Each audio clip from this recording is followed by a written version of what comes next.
Dalawang sugatan sa pag-araro ng pickup truck sa ilang nakaparadang tricycle sa Naik, Cavite. Kinailangan pang barilin ng mga pulis ang sasakyan para mapahinto. Yan ang spot report ni Jonathan Andal. Humaharurot ang pickup truck na yan sa Naik, Cavite na kumabig pa kanan at tinumbok ang mga nakaparadang tricycle.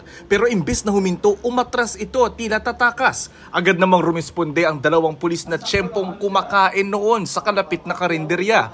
Isa sa kanila tinutukan ng baril ang pickup truck pero di pa rin ito huminto kaya binaril na ng pulis ang gulong. Isang lalaki ang makikitang nakasakay sa likod o camper ng pickup truck hanggang sa muling umatras ang sasakyan, pumaikot saka bumangga. Tuluyan lang itong napahinto ng muling barilin ng pulis. Pinababa nila ang 5 sakay ng pickup truck. Hindi lang nakainom, kundi lasing talaga. Arestado ang driver na 62 years old. Sasagutin daw niya ang pagpapaayos sa 5 tricycle at sa gastos sa ospital ng mag-asawang sugatan na sakay noon ng isa sa mga tricycle.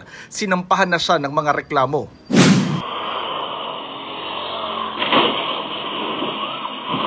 Sa Labo, Camarines Norte, isang delivery truck ang tumagilid matapos sumalpok sa kasalubong na kotse.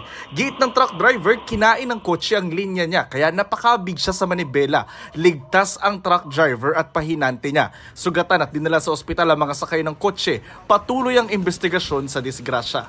Jonathan Andal, nagbabalita para sa GMA Integrated News. Huwag magpahuli sa mga balitang dapat niyong malaman.